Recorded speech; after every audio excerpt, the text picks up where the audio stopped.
Olha só a informação que começa a circular nos bastidores de Brasília e que, curiosamente, está sendo tratada quase como um detalhe pela grande imprensa. Segundo informações da jornalista Malu Gaspar, ministros do próprio Supremo Tribunal Federal estariam atuando para convencer Alexandre de Moraes a conceder prisão domiciliar a Jair Bolsonaro. Isso, por si só, já seria relevante. Mas o que realmente importa aqui não é o fato em si, e sim o motivo por trás desse movimento. E é exatamente isso que a gente vai destrinchar agora. Seja muito bem-vindo ao Sociedade Analítica. Aqui, a gente não reage aos fatos, a gente analisa o que está por trás deles. Para quem ainda não me conhece, eu sou o Fernando Braçar. E sim, eu sou o seu avatar digital. Isto dito, vamos para mais um vídeo aqui no Sociedade Analítica. Antes de qualquer coisa, eu te peço uma atenção especial. Não encare esse tema como torcida política. O que está acontecendo agora envolve algo muito maior do que Bolsonaro, esquerda ou direita. Envolve cálculo institucional, medo, risco e sobrevivência do próprio sistema. E quando o sistema começa a se agir por medo, os sinais são claros e perigosos. O ponto central é o seguinte: a possível prisão domiciliar de Bolsonaro não nasce de um gesto humanitário, nem de uma revisão de consciência jurídica. Ela nasce de um raciocínio frio, quase clínico, dentro do STF. A lógica é simples, mas brutal. Já aprendemos, já mostramos força, já entregamos a narrativa. Agora, manter esse homem preso começa a representar mais risco do que benefício. E isso muda tudo. Gilmar Mendes surge como personagem-chave nesse processo. Não porque tenha se tornado subitamente sensível à situação de Bolsonaro, mas porque enxerga algo que muitos preferem ignorar. O STF está sob vigilância. Vigilância política, vigilância internacional, vigilância institucional. E existe um cenário que simplesmente não pode acontecer. Bolsonaro sofrer um agravamento grave de saúde, ou algo pior, sob custódia do Estado. Isso seria uma bomba institucional de proporções históricas. E aqui eu já faço um convite rápido. Se esse tipo de análise faz sentido para você, já deixa o like agora. Isso ajuda o vídeo a chegar a mais gente que também está cansada de narrativa rasa. E se você ainda não é inscrito no Sociedade Analítica, se inscreve agora. Porque o que está sendo construído aqui é arquivo histórico. Voltando ao ponto. Alexandre de Moraes precisava cumprir algumas etapas. Primeiro, precisava dizer que prendeu Bolsonaro. Depois, precisava reforçar a autoridade. Em seguida, precisava entregar o símbolo político que parte da esquerda exigia. A transferência para a chamada papudinha cumpre exatamente esse papel simbólico. O nome importa mais do que a realidade. Marketing político puro. Mas essa etapa, ao que tudo indica, já cumpriu sua função. A partir desse momento, entra em cena algo muito mais relevante: o risco. E o STF é extremamente sensível a risco quando ele ameaça a própria instituição. O caso Clesão paira como uma sombra incômoda. Um preso doente, pedidos de domiciliar, parecer favorável da própria PGR, tudo ignorado. Resultado: morte sob custódia do Estado. Esse episódio não é apenas um caso passado. Ele é um trauma institucional. Um erro que não pode se repetir, principalmente com alguém do tamanho político de Bolsonaro. Perceba como as peças começam a se encaixar. Junta médica da Polícia Federal. Relatórios ainda não divulgados. Pequenas concessões no dia a dia da custódia. Nada disso é aleatório, isso é preparação de terreno. É construção de justificativa. É o sistema criando uma saída que pareça técnica, não política. E aqui vale outra pausa estratégica. Comenta aqui embaixo se você acredita que essa prisão domiciliar sai nas próximas semanas. Eu leio os comentários. E eles ajudam, inclusive, a definir os próximos vídeos.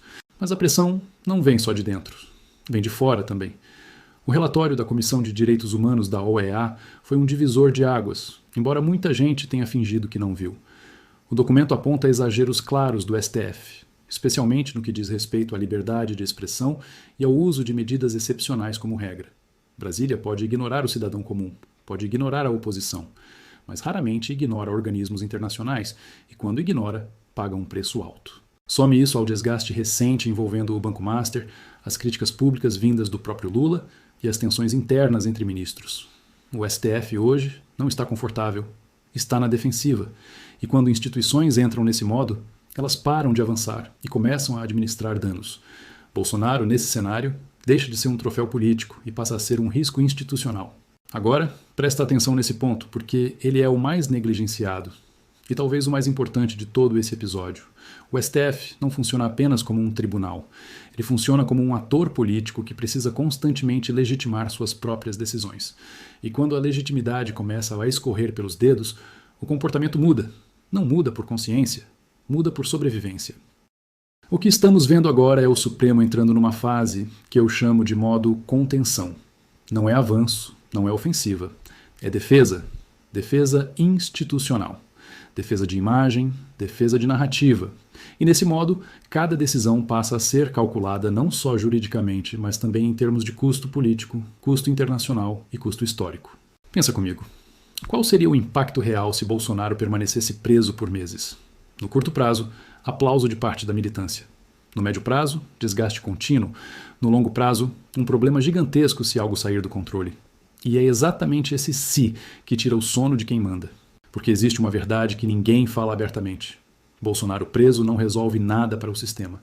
Não pacifica o país, não encerra a disputa política, não apaga a polarização. Pelo contrário, mantém a ferida aberta, mantém o conflito vivo. E quanto mais tempo passa, maior o risco de algo sair do roteiro. E aqui entra um detalhe psicológico essencial para a retenção. E para entendimento. Instituições de poder odeiam incerteza, odeiam variáveis fora de controle. E Bolsonaro, gostem ou não, é uma variável impossível de controlar completamente. Preso, doente, sob holofotes internacionais, ele vira um risco ambulante. É por isso que a prisão domiciliar surge como solução ideal do ponto de vista do sistema. Não porque seja justa, mas porque é silenciosa. Diminui a exposição, reduz tensão, esfria a narrativa. Aos poucos, a imprensa muda o foco. A militância cansa. O assunto morre. É assim que o sistema opera quando quer enterrar algo sem admitir derrota. E deixa eu fazer aqui um segundo pedido rápido. Se você está acompanhando até agora, se inscreve no canal. Porque vídeos como esse não são sobre o agora, são sobre entender padrões que vão se repetir. Quem entende o padrão não é enganado na próxima manchete. Agora, vamos falar de algo que pouca gente conecta, mas que faz toda a diferença. O comportamento recente do STF em outros casos. Nos últimos meses, vimos recuos pontuais, decisões mais cautelosas, menos arroubos públicos. Isso não é coincidência. Isso é sintoma. Instituições muito poderosas raramente admitem erro, mas elas dão sinais. Diminuem o tom, ajustam a forma, reduzem a exposição. É exatamente isso que estamos vendo. E quando você junta isso com pressão internacional, relatórios da OEA, desgaste interno e ataques vindos até de aliados ocasionais, o cenário fica claro. O STF não quer mais comprar briga desnecessária no curto prazo. Bolsonaro, nesse momento, se encaixa perfeitamente na definição de briga desnecessária. Manter preso gera custo. Soltar totalmente gera narrativa perigosa. A domiciliar fica no meio do caminho. Parece técnica, parece responsável, parece humanitária e, principalmente, parece controlável. Mas aqui vai um ponto crucial, e guarda isso até o fim do vídeo. Nada disso significa que o sistema mudou. Isso é muito importante. Não confunda recuo tático com mudança estrutural. O objetivo não é justiça, é gerenciamento de risco. E por que isso importa para você que está assistindo? Porque entender isso muda a forma como você lê as próximas manchetes. Quando sair a notícia da domiciliar, se sair, muita gente vai dizer que foi pressão popular, que foi vitória política, que foi reconhecimento de erro. Não foi. Foi cálculo. E isso nos leva a uma conclusão que quase ninguém quer fazer. O jogo ainda está longe de acabar. A domiciliar, se acontecer, não encerra o conflito. Ela apenas muda o tabuleiro. O sistema ganha tempo, Bolsonaro ganha fôlego. A disputa entra em outra fase. E é exatamente aqui que mora a esperança. Não ingênua, mas estratégica. Sistemas que começam a recuar, mesmo que por motivos errados, abrem brechas. E brechas são oportunidades, não para comemoração vazia, mas para organização, atenção e leitura correta do cenário. Se você acha que isso tudo é exagero, lembra de uma coisa. Nenhuma instituição poderosa recua sem medo. E medo, no topo do poder, é sempre um sinal de que algo está funcionando fora do script. Então sim, o caminho é lento, é passo a passo, é desgastante. Mas ele existe. E manter Bolsonaro vivo, fora de um ambiente de risco, é um desses passos. Não o ideal, mas o possível dentro da realidade atual. Se esse vídeo te ajudou a enxergar além da superfície, deixa seu like agora. Isso diz para o algoritmo que esse conteúdo precisa circular. E compartilha com alguém que ainda está preso só à manchete. Aqui, a gente não reage à manchete. A gente analisa os fatos e te contamos o que a mídia brasileira comprada não pode te dizer. Um forte abraço e até o próximo vídeo. Oi, você ainda tá aí? Se você chegou até aqui, deixa eu falar direto com você, sem roteiro bonito agora. Esse canal é novo, e esse tipo de conteúdo não é fácil de entregar, nem de fazer chegar em mais gente. O algoritmo não gosta de análise longa, não gosta de contexto, não gosta de quem pensa, mas a gente insiste mesmo assim. Então, se esse vídeo fez sentido para você, se em algum momento te fez pensar diferente ou enxergar algo que não aparece na manchete, eu vou te pedir uma ajuda simples e extremamente poderosa. Primeiro, comenta aqui embaixo. Não precisa escrever bonito. Pode ser só "cheguei até o final". E isso já diz muito pro YouTube. E melhor ainda, deixa sugestões de pauta. O que você quer que a gente analise aqui? Que tema você sente que ninguém está explicando direito? Segundo, se inscreve no canal. De verdade. Não é número por vaidade. É porque quando você se inscreve, o YouTube entende que esse conteúdo merece continuar existindo. E agora vem o pedido mais importante e mais ignorado. Compartilha esse vídeo, manda no WhatsApp, no grupo da família, no grupo dos amigos, naquele grupo silencioso que só manda bom dia com flor. Joga o link lá, porque é assim que conteúdo fora do script cresce, pessoa por pessoa. Se você acredita que mais gente precisa ouvir análises que vão além da superfície, você faz parte disso agora.